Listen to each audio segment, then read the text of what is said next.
Good morning sir.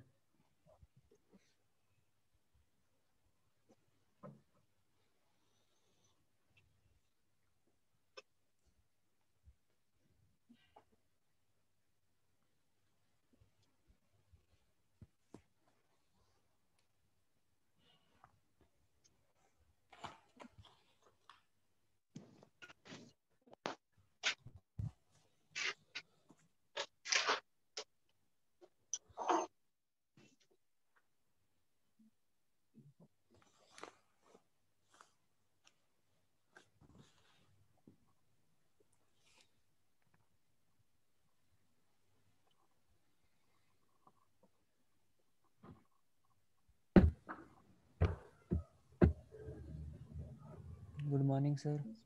Good morning.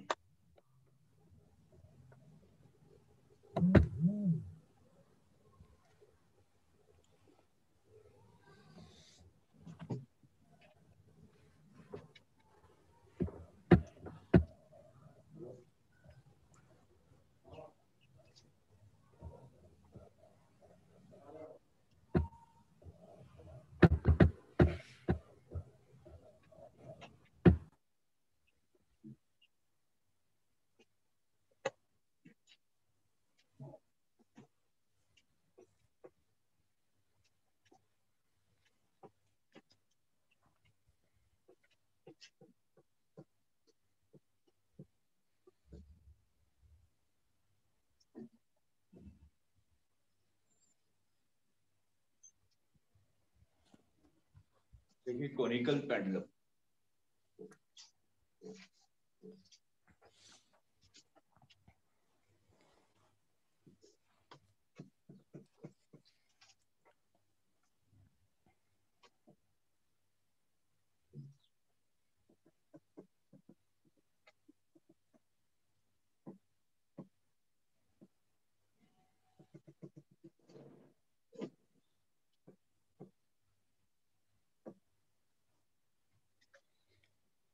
देखिए conical pendulum का मतलब क्या हुआ, यहाँ पे आपने हिंज से कर दी। ठीक, सिंपल पेंडुलम ये होता है। ठीक है, कोनिकल पेंडुलम का मतलब यहाँ पे आपने हिंज से किया और ये ऐसे रोटेट कर।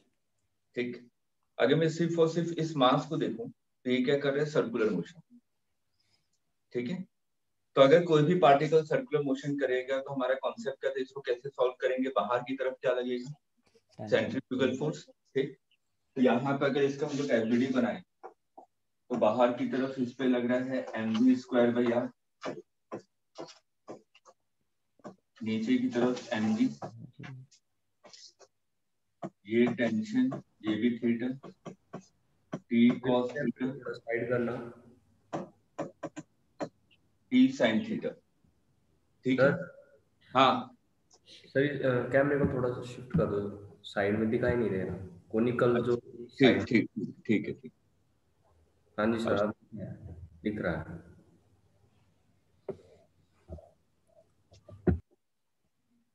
अब देखिए यहाँ पे ये r की वैल्यू क्या होगी, रेडियस वैल्यू बताइए कितनी होगी, सिंपल ट्रिग्नोमेट्री लगाइए।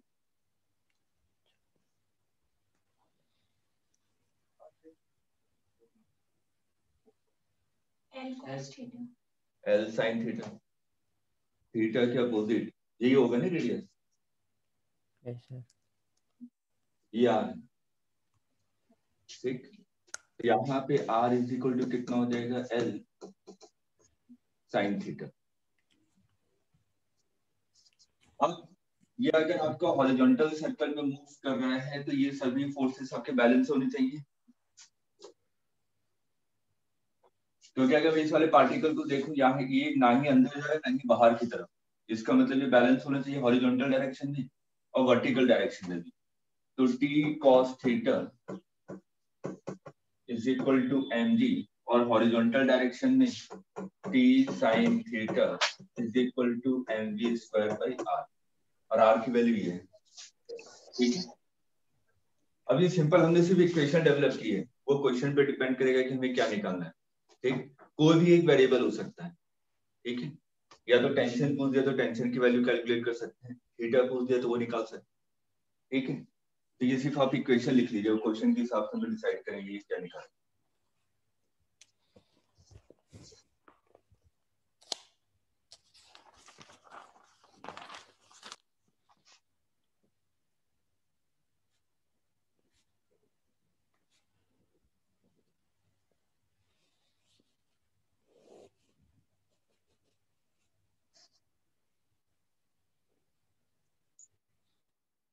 अशु आप सैटरडे को कहाँ थी?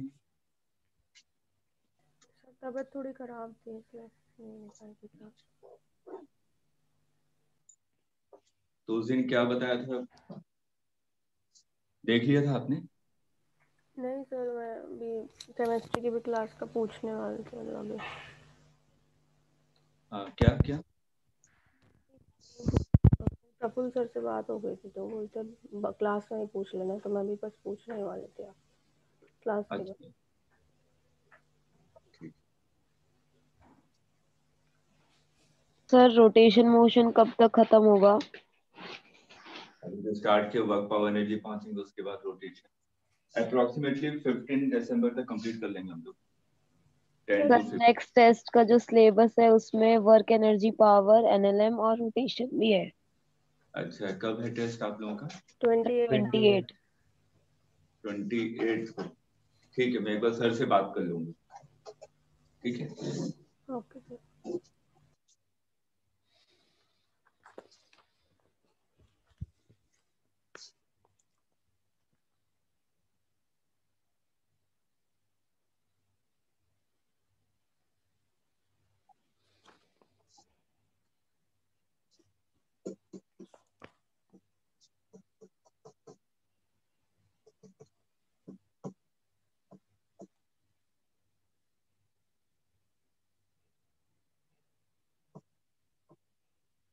Find tension at extreme position.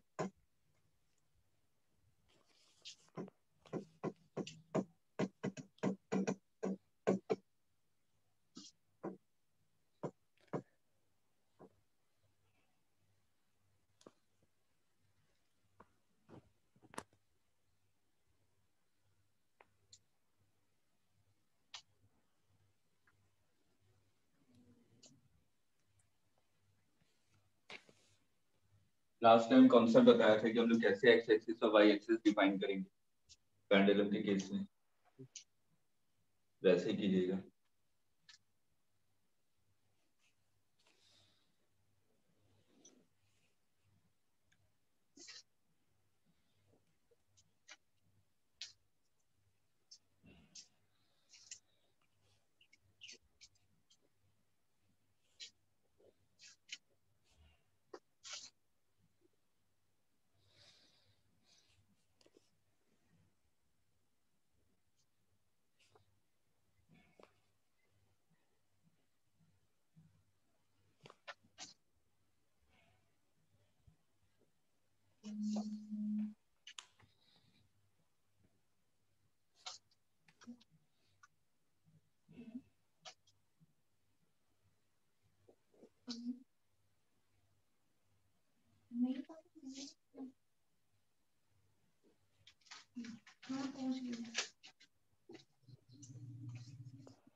बस डायरेक्ट यही होगा, एक्सट्रीम पोजीशन पे आपसे पूछा है।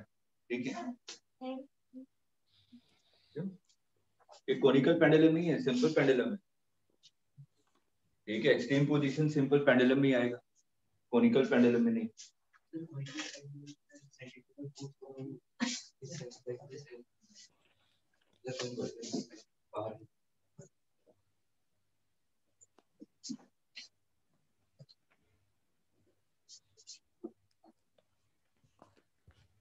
क्लियर है? ठीक है, अब देखिए दो तीन न्यूमेरिकल तो फ्रिक्शन से रिलेटेड कर रहा हूँ। ठीक,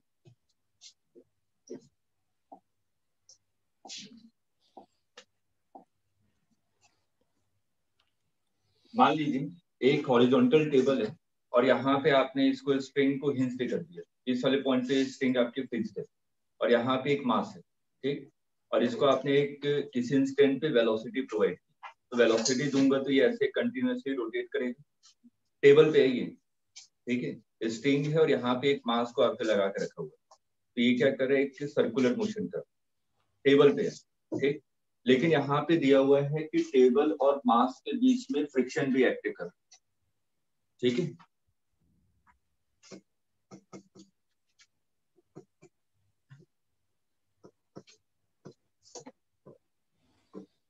इनिशियल वेलोसिटी इसकी दी हुई है v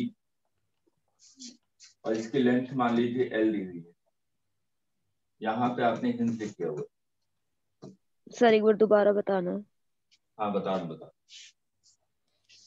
एक स्ट्रिंग है, यहाँ पे आपने मास को लगा दिया, ठीक, और आपने क्या कहा, इसको एक वेलोसिटी दी, तो ये क्या करेगा, क्योंकि हिंस किया हुआ तो सर्कुलर मोशन ही कर सकता और कुछ नहीं, ठीक है। यस तो ये क्या कर रहा है, हॉरिजॉन्टल टेबल पे सर्कुलर मोशन कर, ठीक है।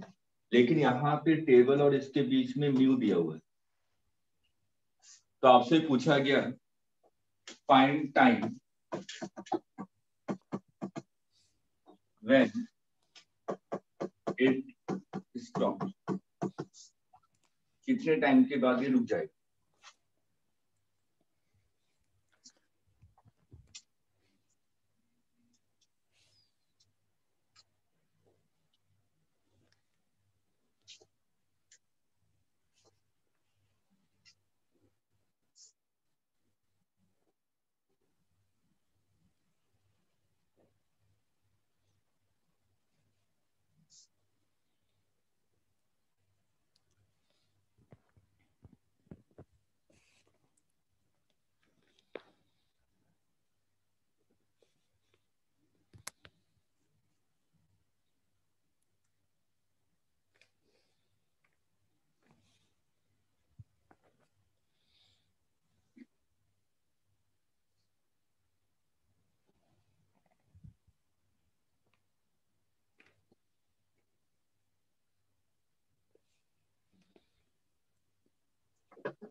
दो मिनट वेट कीजिए।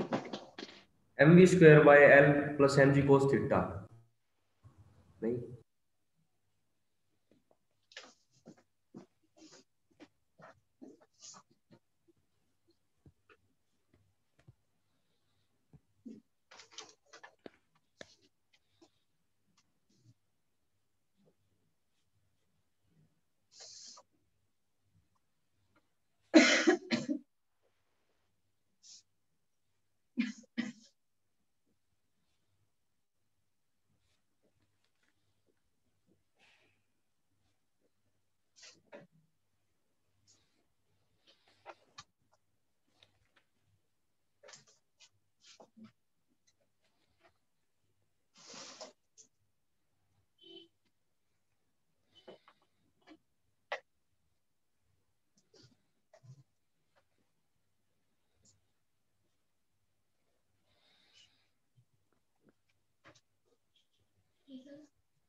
देखिए, जब भी सर्कुलर का क्वेश्चन है तो पहले स्टेप आपके दिमाग में आना चाहिए कि पार्टिकल सर्कुलर मोशन करने के लिए क्या चाहिए, सेंट्रीपिटल फोर्स। ठीक है, तो यहाँ पे अगर हम लोग देखें, यहाँ पे आपने स्ट्रिंग से जोड़ा हुआ है इसको, ठीक, तो सेंट्रीपिटल फोर्स कौन प्रोवाइड कर रहा होगा, टेंशन। तो एक पहला पार्ट तो मेरा क्लियर हो गया कि यहाँ पे टेंशन प्रोवाइड करेगा सेंट्रीपिटल, ठीक है।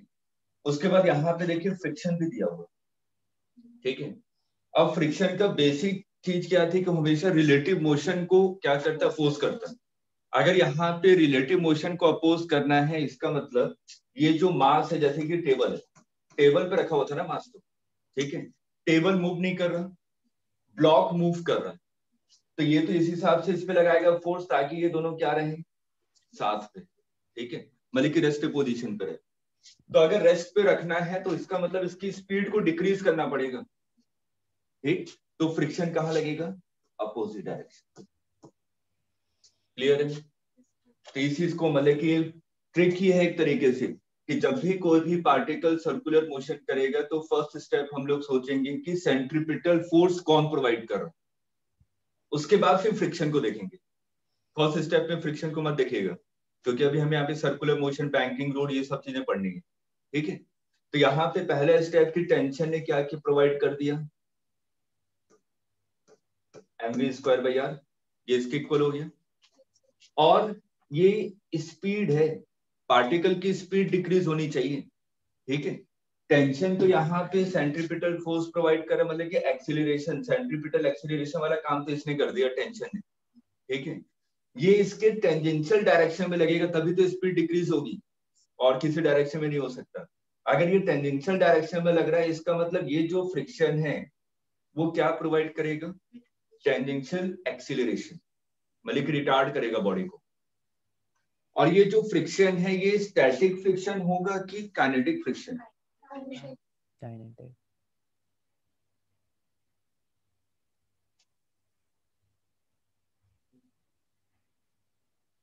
सोच के बताइए, स्टैटिक की काइनेटिक? काइनेटिक बिल्कुल सही है, रिलेटिव मोशन काइनेटिक हो से रहा बॉडी है। ऑलरेडी मोशन में है। हाँ, बॉडी आपकी जो पॉइंट ऑफ कांटेक्ट है वो एक दूसरे के रिस्पेक्ट में मूव कर रहे हैं, तो यहाँ पे आपका क्या होगा, kinetic friction.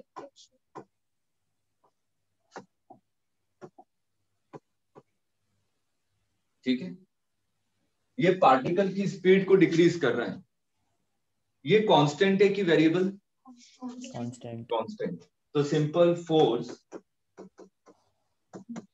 Is equal to mass into acceleration, ठीक है। तो यहाँ पे n की वैल्यू क्या होगी, mg के इक्वल, ठीक। तो यहाँ पे mu mg is equal to n into 80। 80 की वैल्यू मैं नेगेटिव में लिख रहा हूं क्योंकि स्पीड और फोर्स दोनों एक दूसरे के अपोजिट डायरेक्शन में हैं।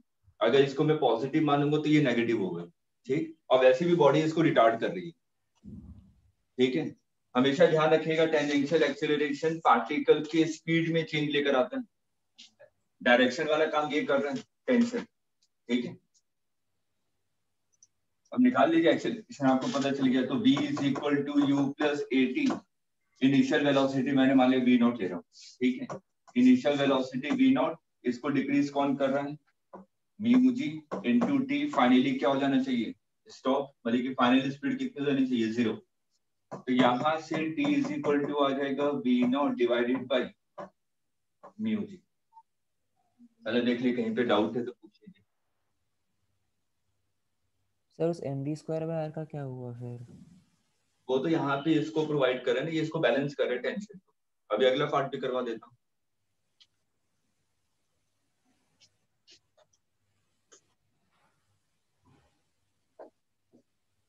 क्लियर है? सर एक डाउट था सर, ये जो बोलिए बॉडी बोलिए। का जो मोशन हो रहा है सर्कुलर, वो mv² की वजह से हो रहा है? ये हमने क्या लिखा है, इसको कौन प्रोवाइड कर रहा है, टेंशन। तो वाला काम तो खत्म हो गया ना। देखो इसको क्या कहना है, क्वेश्चन को ध्यान से पढ़िए, स्टॉप कब हो रहा है, मतलब कि फाइनल स्पीड 0 कब हो रही है, अच्छा। और स्पीड को 0 कौन कर रहा है, फ्रिक्शन, ठीक है। मैं इस वाले पार्ट में जाऊंगा ही नहीं, मेरे को जो पूछा मैं बस उसी में कंसंट्रेट कर रहा हूँ, ठीक ठीक है। है। ठीक है, नोट कर लीजिए।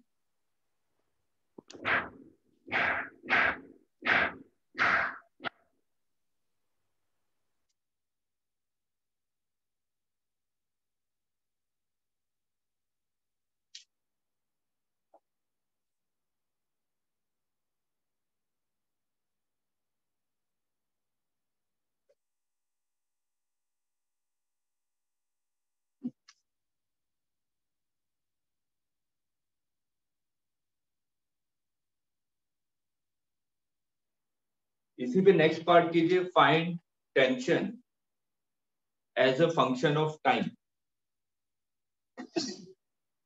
Find tension as a function of time.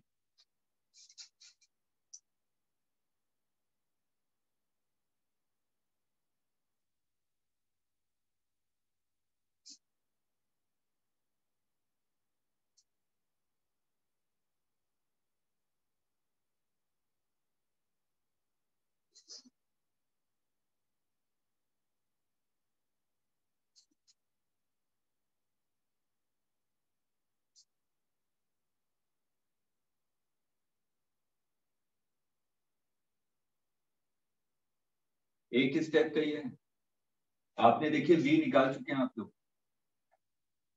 Function of time, ठीक है। तो टेंशन किसके इक्वल होना चाहिए, mv²/r, खत्म हो गया।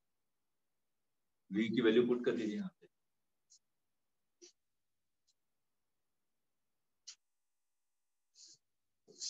t इज इक्वल टू हो जाएगा mv²/r, मतलब कि m/l v², v not minus mu G T square.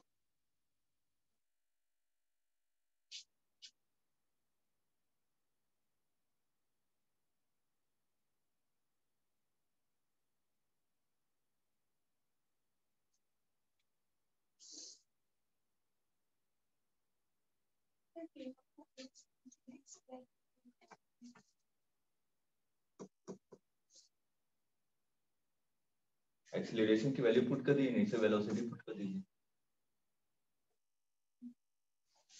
Clear है सबको?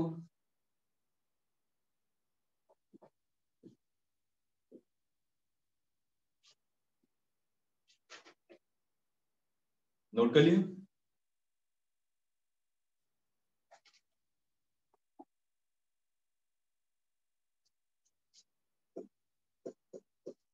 देखिए आपने एक क्वेश्चन किया होगा, एक हेमिस्फेरिकल बाउल है, इसका रेडियस r है। इसमें एक इंसेक्ट है जो कि मूव करने स्टार्ट है। ये मान लीजिए इंसेक्ट है, ये मूव कर रहा है इस डायरेक्शन में, ठीक है। तो आपसे पूछा है कि कितने मैक्सिमम एंगल तक ये पहुंच सकता है। किया होगा, स्टैंडर्ड क्वेश्चन है। जिसका स्मॉल मास मैंने कहा कि इस वाले पॉइंट पे ये पहुंच सकता है मैक्सिमम, ठीक है। इसके आगे जाएगा तो स्लिप कर जाएगा। तो ये एंगल निकालिए कितना होगा। एवरीडी बनाइए, सिंपल सा क्वेश्चन। ये एंगल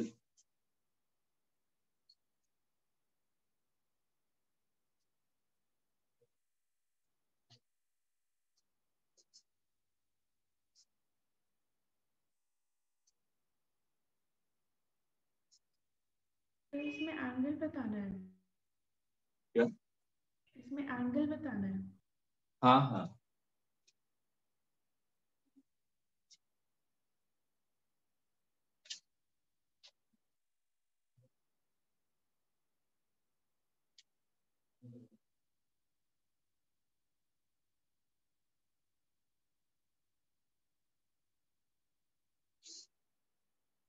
कितने मैक्सिमम एंगल तक ये विदाउट स्लिपिंग पहुंच सकता है।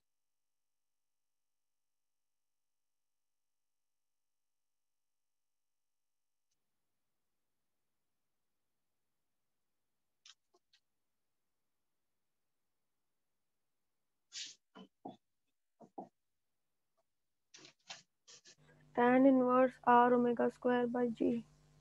हाँ यही है। देखिए यहाँ पे mg, इधर अंदर की तरफ क्या लग रहा होगा, नॉर्मल, ठीक है। अगर हम लोग यहाँ पे हमेशा बोला था जिस डायरेक्शन में टेंशन हो, तो इसी को मैंने एक एक्सिस मान लिया। एक एक्सिस ये हो जाएगा, ठीक। ये थीटा है तो ये भी थीटा हुआ, ठीक है। ये थीटा तो ये भी थीटा। mg का एक कंपोनेंट बाहर की तरफ mg cos थीटा, और यहाँ पे कंपोनेंट हो जाएगा mg sin थीटा। अगर ये इंसेक्ट यहाँ तक पहुंच गया तो डाउनवर्ड डायरेक्शन में ग्रेविटेशन के कंपोनेंट लग रहा है mg sin थीटा, ठीक है। mg sin थीटा लग रहा है डाउनवर्ड डायरेक्शन में। अगर इसको रेस्ट पे रहना है, इसका मतलब फ्रिक्शन किस डायरेक्शन में लगना चाहिए, ऊपर की तरफ। अपोजिट डायरेक्शन में। क्वेश्चन ये लिखा था कि विदाउट स्लिपिंग, इसका मतलब यहाँ पे कौन सा फ्रिक्शन एक्ट करेगा, स्टैटिक फ्रिक्शन, ठीक है। रेस्ट पोजीशन पे, ये स्लिप नहीं कर रहा, ठीक है। तो यहाँ पे आपका स्टैटिक फ्रिक्शन एक्ट करेगा। ये बैलेंस कंडीशन पे है, इसका मतलब n किसके इक्वल होगा, mg cos थीटा के।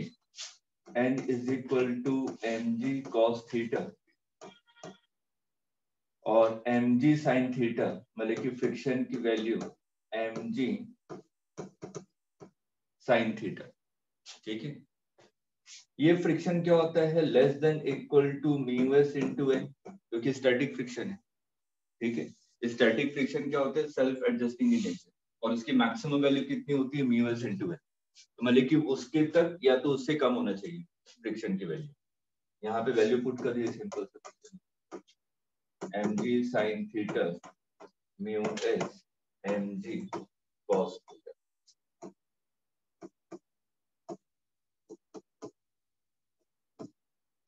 तो tan theta is equal to mu s आ रहा है।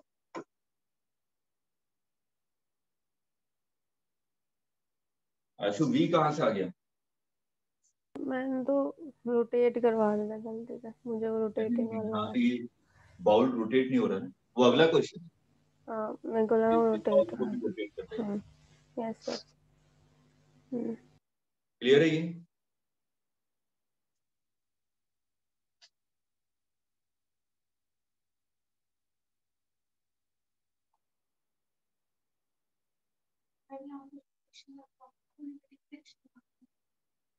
ले तो लिया, is equal to mu S.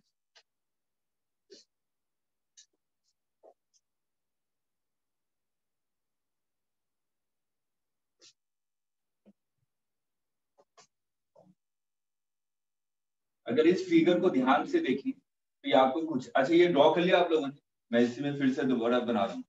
ये ड्रॉ कर लिया सबने, ये देखिए ये एक इंक्लाइन प्लेन बन गया,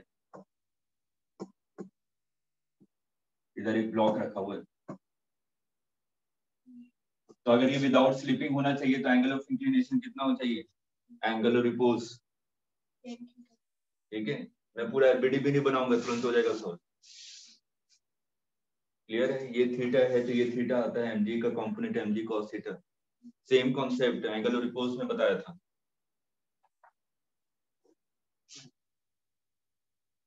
नहीं वो क्लियर, एंगल ऑफ रिपोज में ये था ना, देखिए इंसेक्ट है, बस इसको भूल जाइए बाउल को, ठीक है। वो तो आर वगैरह आ रहा था उसमें, कहीं पे आर है ही।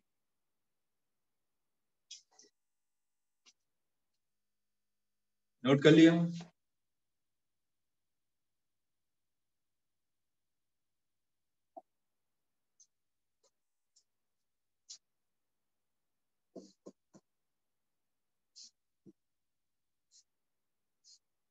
बाउल है, इसका रेडियस आर है। यहाँ पे मान लीजिए जैसे कि सिंपल ऑब्जर्वेशन क्या है कि अगर मैं किसी भी मास को, कोई एक ऑब्जेक्ट है जिसको मैंने रख दिया, ठीक है, बाउल के अंदर, अब मैं बाउल को क्या कर रहा हूँ, रोटेट कर रहा हूँ। अगर मैं बाउल को रोटेट करता हूँ तो मास ऊपर की तरफ जाता है, ठीक है। फ्लूइड्स में भी हम लोग करेंगे, पानी गिरने लग जाता है ना, ठीक, सेम कॉन्सेप्ट अप्लाई करते हैं वहां पे भी, कि अगर मैंने यहाँ से अगर किसी भी ऑब्जेक्ट को रखा और मैं इसको रोटेट कर रहा हूँ ओमेगा से, अगर मैं बाउल को रोटेट करूंगा तो ये मास कहाँ जाएगा, ऊपर की तरफ, ठीक है। तो मैंने मान लिया किसी इंस्टेंट पे ये मास यहाँ पहुंच चुका है, और ये जो बाउल है कांस्टेंट ओमेगा से रोटेट कर रहा है, ये कांस्टेंट है, ठीक। Find omega so that m is at rest with respect to bowl, और यहाँ पे फ्रिक्शन की वैल्यू 0 है।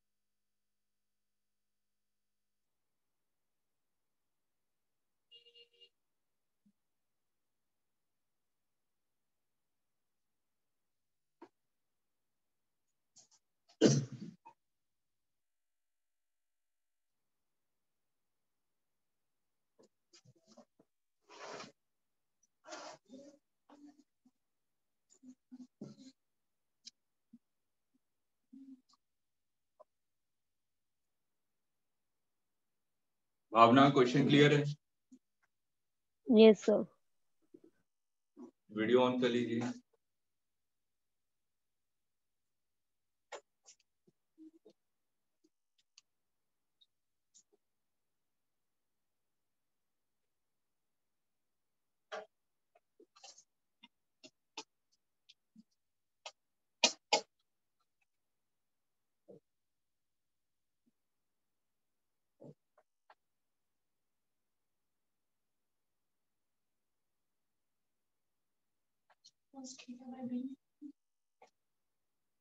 सही से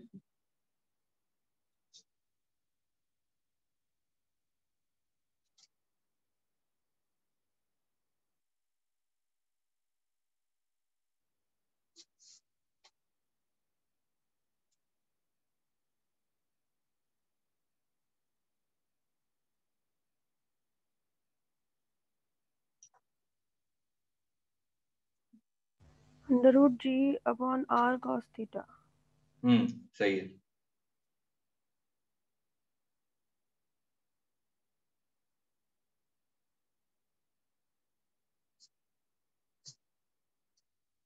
देखिए यहाँ पे अगर एफबीडी बनाएंगे आप लोग,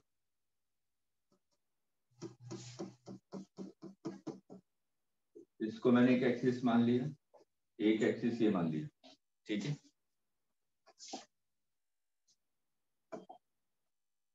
नीचे की तरफ mg लग रहा होगा, ये एंगल मान लीजिए थीटा है, ये नॉर्मल, ये एंगल थीटा है तो ये भी थीटा होगा, ये थीटा तो ये भी थीटा। mg का ये कंपोनेंट कितना हो जाएगा, mg cos थीटा, और mg का ये कंपोनेंट mg sin थीटा। ठीक है, अभी क्या बताया कि ये क्या है आपका रेस्ट के पोजीशन पे है विद रिस्पेक्ट टू बाउल। ठीक, अगर ये रेस्ट के पोजीशन पे है लेकिन ये आपका ओमेगा से रोटेट भी कर रहा है बाउल आपका। ठीक, तो सिर्फ और सिर्फ मास को देखिए, बाउल को भूल जाइए थोड़ी देर के लिए। ये जो मास है ये सर्कुलर मोशन कर रहा होगा, ये तो इसके साथ चिपका हुआ है ना, रेस्ट पे है। ठीक, तो मैंने कहा ये क्या कर रहा होगा, इसके साथ सर्कुलर मोशन कर रहा होगा। अगर ये सर्कुलर मोशन कर रहा है इसका मतलब इसको एक सेंट्रीपिटल फोर्स चाहिए। ठीक है, तो यहाँ पर एफबीडी बनाते समय इस चीज का ध्यान रखिएगा कि क्या चीज रिक्वायरमेंट है और हम लोग एक्स एक्सिस और वाई एक्सिस किसको माने ताकि हमारे लिए चीजें आसान हो जाए।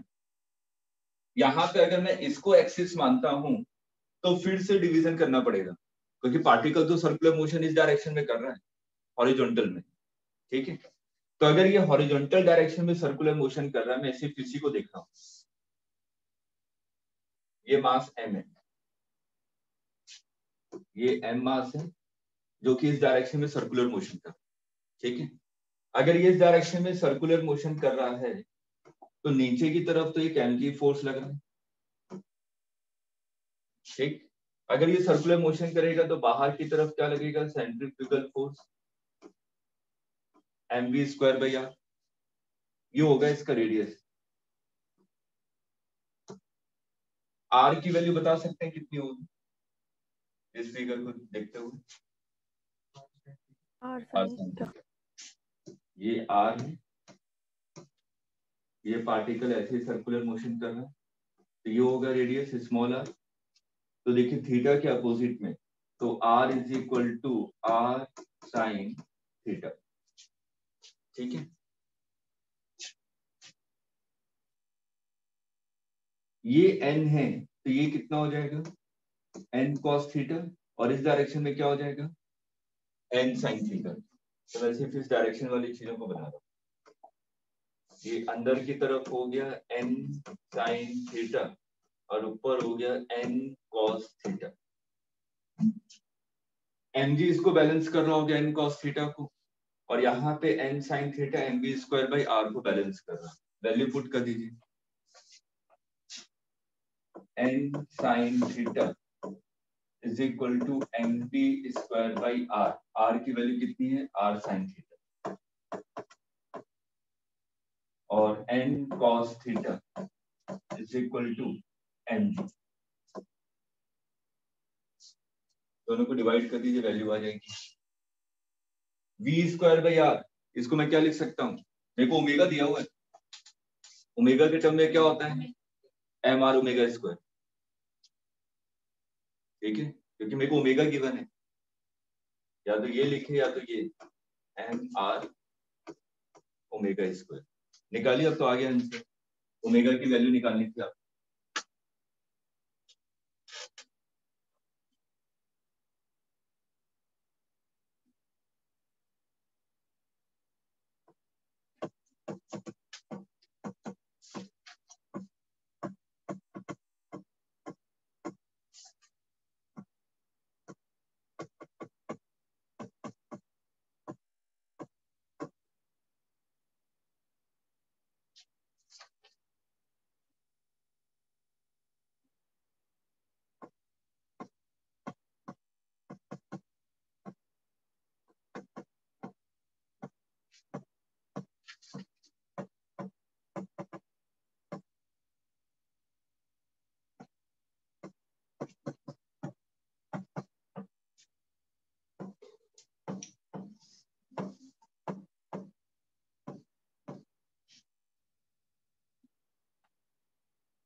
कहीं पे भी डाउट है पूछ ले, बिल्कुल सिंपल क्वेश्चन हम लोग कर रहे हैं।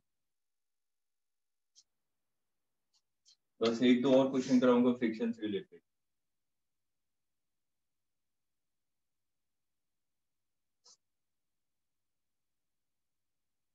जो ही क्लियर है? Yes sir. भावना? सर इस हाँ। बॉल वाले क्वेश्चन में हाइट का भी बहुत बार क्वेश्चन था है। अच्छा, ये हाइट निकालना है? मतलब सिंपल वाले में कि कितनी हाइट तक स्लिप नहीं करेगा। हाँ, तो वही कंपोनेंट हम लोग वही निकालेंगे, ठीक है, उसी तरीके से, क्योंकि आपके उसमें क्वेश्चन है मॉड्यूल में। ये नोट कर लिया? हाँ हाँ, कीजिए कीजिए, जल्दी कीजिए।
नोट कर लिया? अब देखिए दूसरे टाइप के क्वेश्चन इस टाइप का भी आपका आ सकता है, इसमें सिर्फ मैथ्स इन्वॉल्व हो रही है क्वेश्चन। मैंने कहा कि कोई एक ऐसा कर्व पाथ, कर्व पाथ की इक्वेशन लिख दी मैंने, y is equal to x square, parabola. मैंने कहा कि यहाँ पे कोई मास m है, ये रेस्ट पोजीशन पे है, तो आपको ये हाइट फाइंड आउट करनी है। यही क्वेश्चन है, कैसे निकालेंगे? सर ट्रायंगल कंसिडर करके मैं भी। फ्रिक्शन है,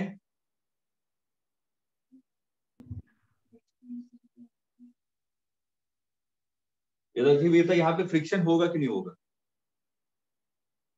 नहीं होगा शायद। तब तो स्लिप कर जाएगा। अगर हम लोग प्रीवियस क्वेश्चन में, इसलिए मैंने दो क्वेश्चन लगातार करवाए। ये देखिए, ये भी बाउल का केस था, लेकिन यहाँ पे बाउल आपका रोटेट नहीं कर रहा, ठीक है। तो अगर ये इस पोजीशन पे पहुंचता है थोड़ी देर के लिए, मान लीजिए फ्रिक्शन नहीं है, तो नीचे की तरफ फोर्स तो इसका लग रहा है mg sin थीटा, इसको बैलेंस करने के लिए कोई फोर्स नहीं है, तो ये स्लिप कर जाएगा नीचे की तरफ, ठीक है। लेकिन अगर मैं दूसरे वाले पार्ट में जाऊं, यहाँ पे बाउल रोटेट हो रहा था, मैंने देखे फ्रिक्शन 0 लिया हुआ था, यहाँ पे फ्रिक्शन की कोई रिक्वायरमेंट नहीं है, इसको रेस्ट पे रहना है विथ रेस्पेक्ट टू बाउल। अगर विथ रेस्पेक्ट टू बाउल इसको रेस्ट पे रहना है, इसका मतलब बाउल के साथ इसको रोटेट करना पड़ेगा, और रोटेट करने के लिए क्या चाहिए हमें? Centripetal force. सेंट्रीपिटल फोर्स कौन प्रोवाइड कर रहा है? नॉर्मल का कंपोनेंट, इसलिए यहाँ पे फ्रिक्शन की रिक्वायरमेंट नहीं है, ठीक है। इसी तरीके से इस वाले क्वेश्चन में अगर हम लोग बात करें, ये रोटेट नहीं कर रहा है, ये कोई कर्व्ड पाथ है, इसमें ऑब्जेक्ट रखा हुआ है, ठीक। तो आपसे ये पूछा गया कि कितने मैक्सिमम हाइट तक ये आपका रेस्ट पोजीशन पे हो सकता है। अगर बाई चांस क्वेश्चन में फ्रिक्शन नहीं दिया हुआ है, तो ये तो स्लिप करेगा ही करेगा, ये एक स्टेप भी आगे नहीं बढ़ सकता, स्लिप करके नीचे mg sin थीटा आ रहा होगा। तो इस क्वेश्चन को कैसे करेंगे? थोड़ा सा मैथ्स इन्वॉल्व है।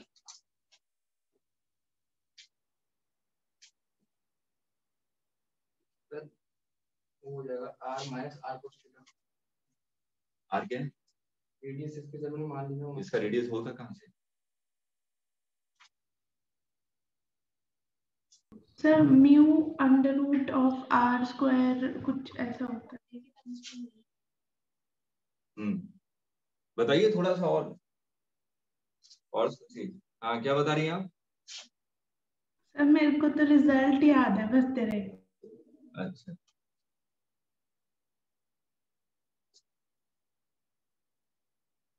अर्जुन कैसे करें इस क्वेश्चन को? सर वही सोच रहा हूँ। अच्छा, आशु? मैं सोच रही हूँ। भावना?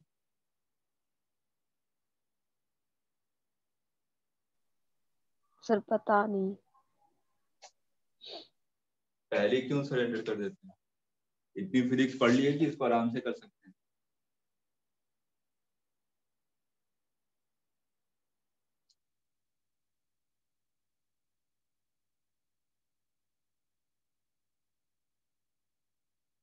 सर y चलिए इक्वल टू x स्क्वायर का कुछ काम है?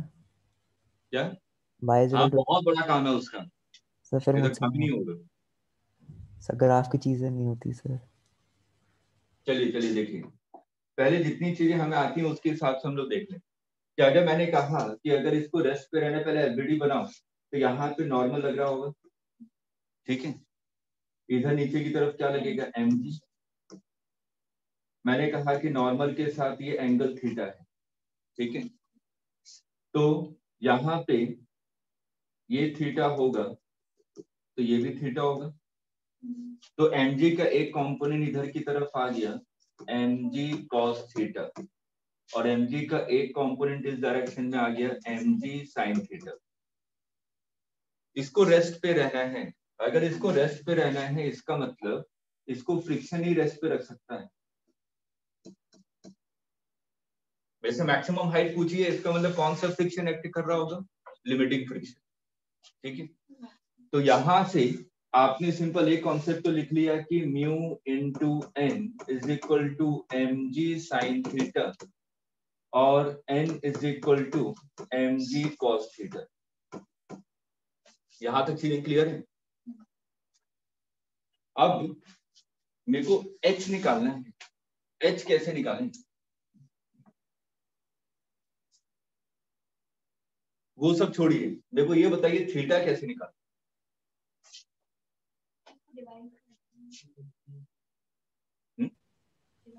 डिवाइड करके।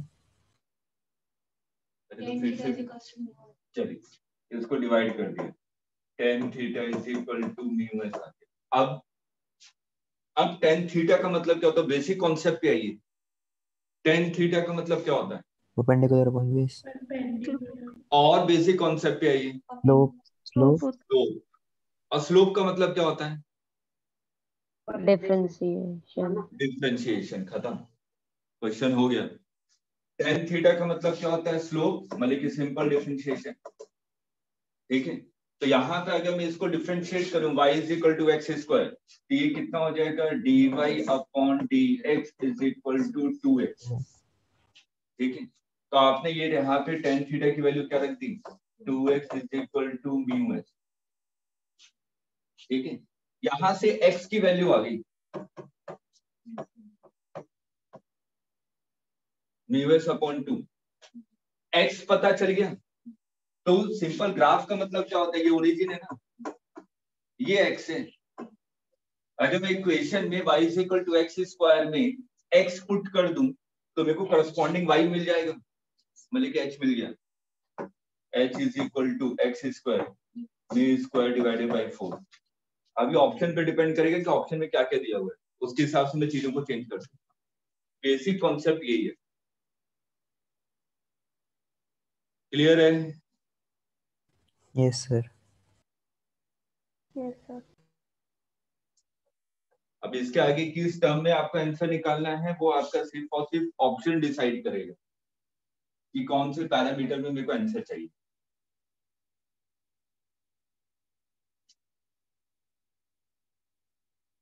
इसका आंसर क्या था? सर ये h इक्वल्स टू म्यू, ये कैसे एंड स्टेप कैसे किया? x की वैल्यू आ गई, यस सर। ये वैल्यू हम लोग इसमें पुट कर देंगे इक्वेशन में। अगर मैं x पुट करूंगा तो मेरे को करस्पॉन्डिंग y मिल जाएगा। Yes y sir. का मतलब क्या हुआ, हाइट मिल गई। ओके।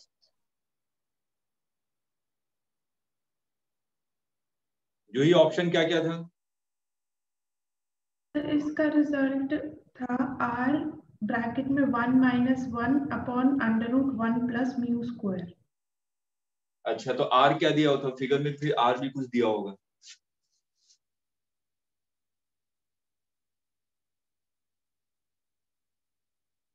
फिगर यही था कि r कुछ दिया हुआ था, कहाँ से r मेजर किया था, सर r रेडियस लिया था। किस चीज का रेडियस। सर एक ट्राइंगल लिया था जैसे m से। नहीं और ये क्वेश्चन तो यही होगा ना, फिगर यही बना हुआ था। हाँ सर हाँ। हाँ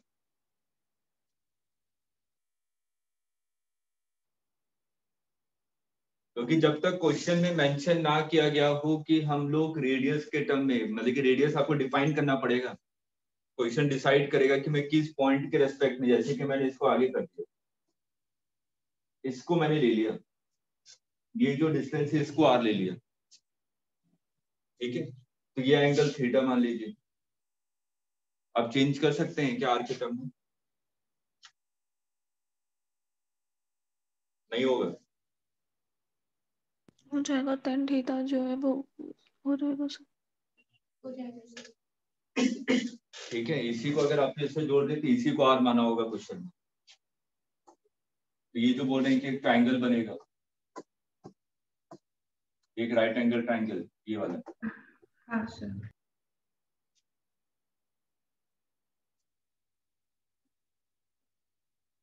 तो एक बार इसको आगे भी ट्राई कीजिएगा, थोड़ी सी मैथ्स लगेगी और, ठीक है, ट्राइंगल की प्रॉपर्टी। चलिए अब देखिए, अब अगले जो दो क्वेश्चन करवाने हैं सिर्फ थ्योरी के लिए, एक अभी आप लोग न्यूमेरिकली सॉल्व करवाऊंगा, एक दूसरा पार्ट हम लोग थ्योरी पे आएंगे, उसके बाद में फिर कर्व्ड पाथ पे आ रहा हूँ, कर्व्ड रोड पे, ठीक है। अब जैसे कि मान लीजिए अभी हम लोगों ने बाउल के केस में देखा, अब मैंने कहा कि एक आपके पास डिस्क है, ये एक आपके पास डिस्क है, ठीक। अभी आपने स्टार्टिंग में अगर मैंने कहा कि एक डिस्क है और ये डिस्क आपका रोटेट हो रहा है ओमेगा से, इसका मास m है और इसका रेडियस r है। मैंने क्या किया, ये डिस्क आपका रोटेट हो रहा था हॉरिजॉन्टल प्लेन में, ठीक, इसको ऊपर आपने एक स्मॉल मास को रख दिया, ठीक है, और इनको दोनों के बीच में फ्रिक्शन था म्यू। तो आपसे पूछा गया find omega max so that m is at rest with respect to disk। सोचिए कैसे करें इस क्वेश्चन को।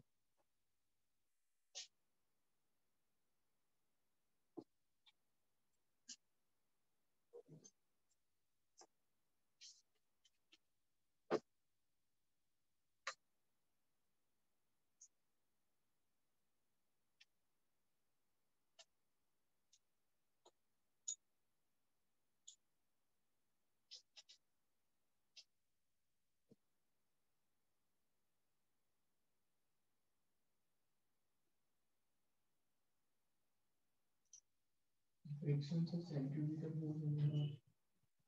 क्यों, सर वो तो ऐसे रोटेट कर रहा है तो उसके मास को उसी के साथ रोटेट कर रहा है तो वो उससे ऐसे बाहर भागना चाहेगा, फ्रिक्शन अंदर एंटर करेगा। ये कॉन्सेप्ट नहीं हुआ, तरीका बिल्कुल सही है, कॉन्सेप्ट में गलती है, उससे आ जाएगा। सर इसमें इनर्शिया का कुछ काम है क्या? इनर्शिया का क्या काम होगा, कभी आपने मास और रेडियस से मुझे लगा अगर इनर्शिया का कुछ काम होगा। नहीं नहीं नहीं नहीं, नहीं।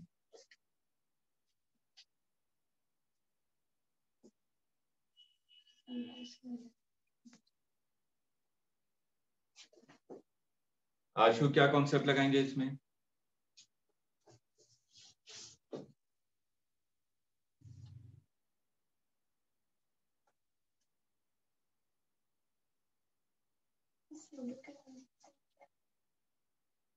क्वेश्चन हो जाएगा, मेरे को सिर्फ कॉन्सेप्ट को हिट करना है। क्वेश्चन तो उन्होंने बता दिया, तरीका भी कुछ सही है, उससे आ जाएगा।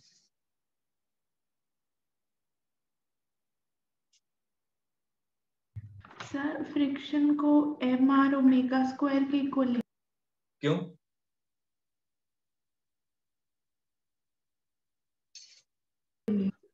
क्योंकि वो रेस्ट पे रहना चाहिए ना, एक्सीड करेगा तो वो मूव करता है।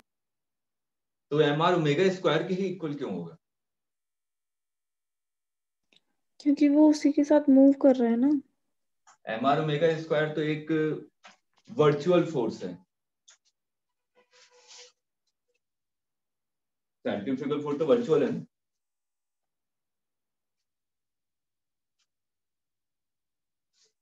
आप लोग तरीका बिल्कुल सही बता रहे हैं, कॉन्सेप्ट बिल्कुल क्लियर नहीं है। 70-80% तक सही है।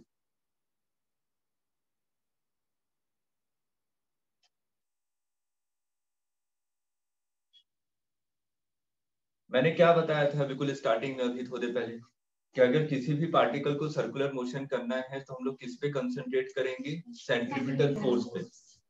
अगर मैं यहाँ पे देखूं, एक डिस्क है, मान लीजिए ये डिस्क है, ठीक है, मैं इसको रोटेट कर रहा हूँ, ये रोटेट हो रहा है, और इस पे कोई मास को भी रखा हुआ है, ये इसके साथ रोटेट हो रहा है, ठीक है। तो मैं सिर्फ और सिर्फ अगर मैं देखूं कि ये दोनों को साथ में रहना है, ये दोनों ऑब्जेक्ट आपके एक दूसरे के साथ रहने चाहिए और ये साथ में रोटेट होने चाहिए, ठीक। ये वाला तो रोटेट हो रहा है, डिस्क तो आपका कंटिन्यूअसली रोटेट हो रहा है, लेकिन अगर स्मॉल एम मास को इसके साथ रहना है तो इसको भी रोटेट होना पड़ेगा। अगर ये रोटेट नहीं हुआ इसका मतलब स्लिप हो गया, ठीक। तो अगर इन दोनों को साथ में रहना है तो इसको भी रोटेट होना पड़ेगा, इसको भी रोटेट होना पड़ेगा, मतलब कि इसको भी सेंट्रीपिटल फोर्स चाहिए। तो सबसे पहले तो देखेगा फ्रिक्शन कि यहाँ पे कोई फोर्स इसको प्रोवाइड कर रहा है कि नहीं, सेंट्रीपिटल फोर्स। जैसे इससे पहले वाले क्वेश्चन किया था मैंने, यहाँ पे स्ट्रिंग ले लिया था, ठीक है। तो स्ट्रिंग में जो टेंशन था वो यहाँ पे इसको क्या प्रोवाइड कर रहा था? Centripetal force. लेकिन यहाँ पे स्ट्रिंग तो है नहीं, तो फ्रिक्शन की मजबूरी हो गई कि वो क्या करेगा, अब सेंट्रीपिटल फोर्स प्रोवाइड करने लगेगा। अगर यहाँ पे स्ट्रिंग लगा होता तो फ्रिक्शन इस डायरेक्शन में लगता है, इसके अपोजिट डायरेक्शन में, ठीक है। यहाँ पे स्ट्रिंग नहीं है इसलिए फ्रिक्शन किस डायरेक्शन में लगेगा? अंदर की तरफ। सर फिर बता क्योंकि ये दीजिए। चाहता है कि दोनों सिस्टम एक साथ रहें, दोनों के बीच में कोई रिलेटिव मोशन ना हो। अगर रिलेटिव मोशन ना हो तो एम ब्लॉक को तो सर्कुलर मोशन करना पड़ेगा, अगर इसने सर्कुलर मोशन नहीं किया तो ये स्लिप हो जाएगा, ठीक। तो इससे बाहर की तरफ क्या लग रहा है? एम आर ओमेगा स्क्वायर, ठीक। Friction is equal to m r omega square should be less than equal to mu s into n. तो यहां से m r omega square, m r omega square less than mu s into n, n g. तो omega is equal to mu s g divided by r. Omega max पूछा आपसे।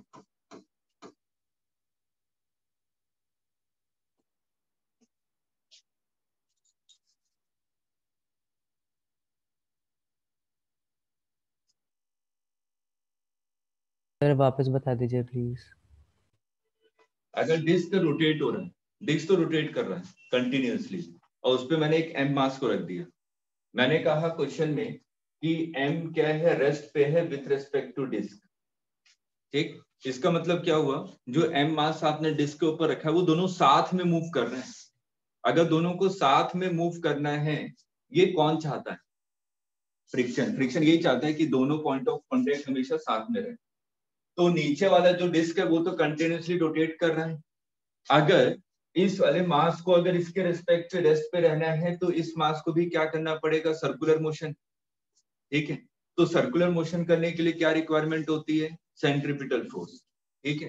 तो friction क्या करेगा? इसको नेसेसरी सेंट्रीपिटल फोर्स प्रोवाइड कर देगा ताकि इसके साथ में रहे। तो यहाँ पे F is equal to m r omega square, और F क्या होता है? स्टैटिक फ्रिक्शन, क्योंकि दोनों के बीच में कोई भी स्लिपिंग नहीं हो रही है। ये क्या होगा? Less than equal to mu s into n. यहाँ से हमें ओमेगा मैक्सिमम मिल जाएगा कि मैक्सिमम इतनी स्पीड से मैं इसको रोटेट कर सकता हूँ। ठीक है सर।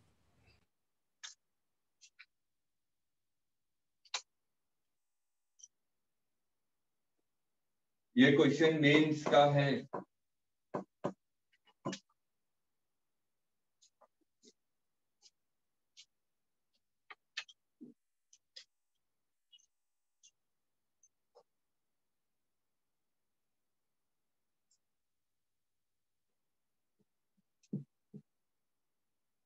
सर वो कुछ होता है, क्वेश्चन आता है डेथ वेल रोटेटर वाला, वो भी इसी टाइप से होता है? हाँ, उसमें F ग्रेटर देन mg रखते हैं ना सर हम। हाँ, सेम क्वेश्चन है, बस मैंने चेंज क्या किया, अल्फा दे दिया। अल्फा का मतलब इसके पास एक एंगुलर एक्सेलरेशन है, रेडियन पर सेकंड स्क्वायर। थ्योरी का क्वेश्चन पूछ रहा हूं, ठीक? ये आईटी एडवांस का क्वेश्चन है, मैं पूरा सॉल्व नहीं करवा रहा, सिर्फ थ्योरी पूछ रहा हूं।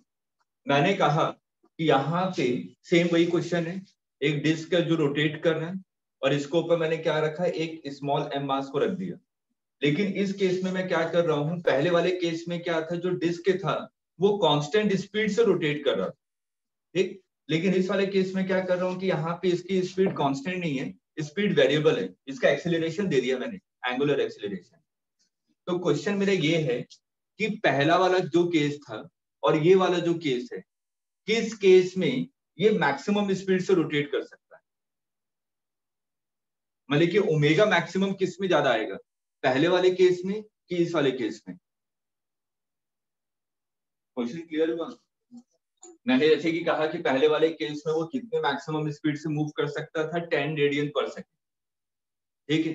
तो मैंने पूछा इसमें जो ओमेगा मैक्सिमम की वैल्यू आएगी वो 10 से बड़ी होगी या 10 से छोटी होगी, ये क्वेश्चन है। क्यों?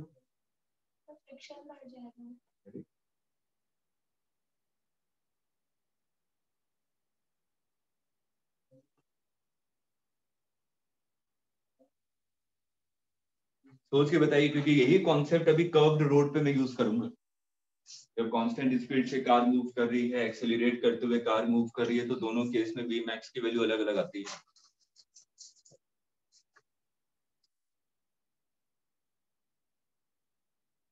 बेसिक चीज को कभी मत भूलिएगा कि मेरे को पार्टिकल दोनों को साथ में रहना है, इसका मतलब इस स्मॉल मास को क्या करना पड़ेगा, सर्कुलर मोशन। पहले वाले केस में सर्कुलर मोशन किस टाइप का था, यूनिफॉर्म, क्योंकि ओमेगा कांस्टेंट था, ठीक है? तो पहले वाले में यूनिफॉर्म सर्कुलर मोशन था। यूनिफॉर्म सर्कुलर मोशन में मेरे को सिर्फ और सिर्फ क्या चाहिए, एसी, सेंट्रीपिटल फोर्स, ठीक है? लेकिन जो सेकंड वाला केस है, यहाँ पे अल्फा दिया हुआ है, इसका मतलब यहाँ पे एटी भी होगा और एसी भी होगा। ये नॉन यूनिफॉर्म सर्कुलर मोशन है, पार्टिकल को रेस्ट पे रहना है ना, तो ये भी तो इसके साथ ही मूव करेगा, डिस्क के साथ। लेकिन ये पार्टिकल इस केस में क्या कर रहा है, नॉन यूनिफॉर्म सर्कुलर मोशन। अगर नॉन यूनिफॉर्म सर्कुलर मोशन कर रहा है तो एटी भी होगा और एसी भी होगा। फर्स्ट वाले केस में फ्रिक्शन को सिर्फ और सिर्फ क्या प्रोवाइड करना था, एसी, पूरा का पूरा फ्रिक्शन प्रोवाइड कर दे रहा था एसी को। मैंने मान लिया कि फ्रिक्शन की वैल्यू 100 न्यूटन, ठीक है? तो 100 न्यूटन पूरा का पूरा क्या प्रोवाइड कर रहा था, एसी, मतलब कि एम एसी, ठीक? इधर भी मैक्सिमम फ्रिक्शन की वैल्यू मैंने मान ली 100 न्यूटन, ठीक है? तो फ्रिक्शन यहाँ पे क्या दिखेगा कि मेरे को तो दोनों चीजें प्रोवाइड करनी पड़ेंगी, अदरवाइज ये मूव ही नहीं कर पाएगा, क्योंकि ये नॉन यूनिफॉर्म सर्कुलर मोशन है। इस वाले केस में फ्रिक्शन का एक कंपोनेंट टेंजेंशियल फोर्स प्रोवाइड कर रहा होगा और फ्रिक्शन का एक कंपोनेंट एसी प्रोवाइड कर रहा होगा। क्लियर हुआ? क्योंकि ये नॉन यूनिफॉर्म सर्कुलर मोशन है। तो 100 का मैं कंपोनेंट लूंगा तो कम ही आएगा ना, 80 आएगा, 70 आएगा, कुछ भी आएगा, लेकिन 100 से तो कम आएगा कंपोनेंट। तो इसका मतलब अगर मैं सिर्फ एसी की बात करूं तो मैंने यहाँ पे कहा कि 80 न्यूटन प्रोवाइड कर रहा है एसी को, तो यहाँ पे जो एम आर ओमेगा स्क्वायर होगा वो तो कम हो जाएगा ना। पहले वाले केस में 100 इसके इक्वल था, अब सेकंड वाले केस में 80 इसके इक्वल है। नहीं आया समझ में? नहीं आया भावना? आ गया सर। नहीं सर, थोड़ी ये कैसा सर्कुलर कंफ्यूजन। मोशन है? Yes, uniform, non uniform. Non uniform circular motion में मेरे को किस किस की रिक्वायरमेंट होती है? एटी और एसी। पहले वाले केस में पूरा का पूरा फ्रिक्शन क्या प्रोवाइड कर रहा था? Uniform AC AC. सर्कुलर इस मोशन। वाले केस में फ्रिक्शन को दोनों चीजें प्रोवाइड करनी पड़ेंगी ना? Yes sir. तो मतलब कि फ्रिक्शन का कंपोनेंट एक आपको एटी प्रोवाइड कर रहा होगा, फ्रिक्शन का दूसरा कंपोनेंट आपको एसी प्रोवाइड कर रहा होगा। तो यस फ्रिक्शन सर। का कंपोनेंट लूंगा तो वो तो कम आ जाएगा ना। मैंने मान लिया कि फ्रिक्शन 100 न्यूटन है, तो फ्रिक्शन का कंपोनेंट तो उससे कम होगा, मैंने मान ली 80। इस केस में 80 is equal to mr omega square होगा। अब क्लियर है? Yes sir. और पहले वाले केस में 100 is equal to mr omega square. Yes sir. Note कर लीजिए, थ्योरी को नोट कर लीजिए, वैसे निकालने के लिए आप लोग निकाल सकते हैं।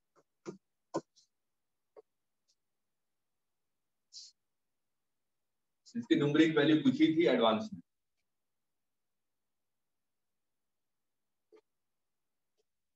एडवांस से ये मत घबराइए, एडवांस से क्वेश्चन बहुत हार्ड होते हैं, 5-6 क्वेश्चन होते हैं easy.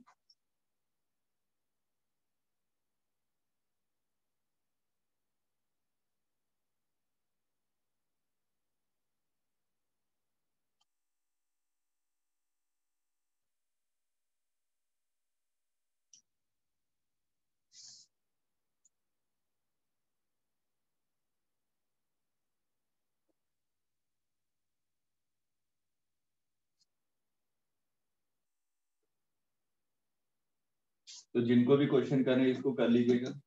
Find omega max so that m is at rest with respect to disk।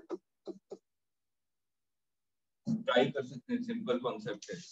आपको ये पता चलेगा कि पहले वाले केस में फ्रिक्शन सिर्फ और सिर्फ एसी प्रोवाइड कर रहा था, लेकिन इस वाले केस में फ्रिक्शन क्या प्रोवाइड करेगा? ए नेट प्रोवाइड करेगा।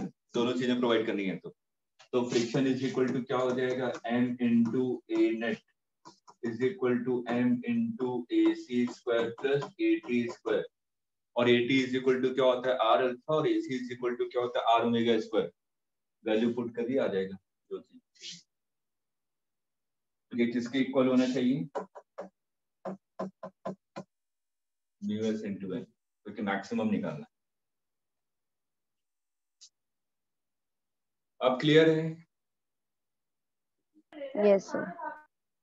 ठीक है, तो कल हम लोग का सर्कुलर का लास्ट टॉपिक होगा, जो हम लोग कर्व के पाथ पे कार को मूव करवाएंगे, बैंकिंग ऑफ रोड देखेंगे और बेंडिंग ऑफ साइक्लिस्ट।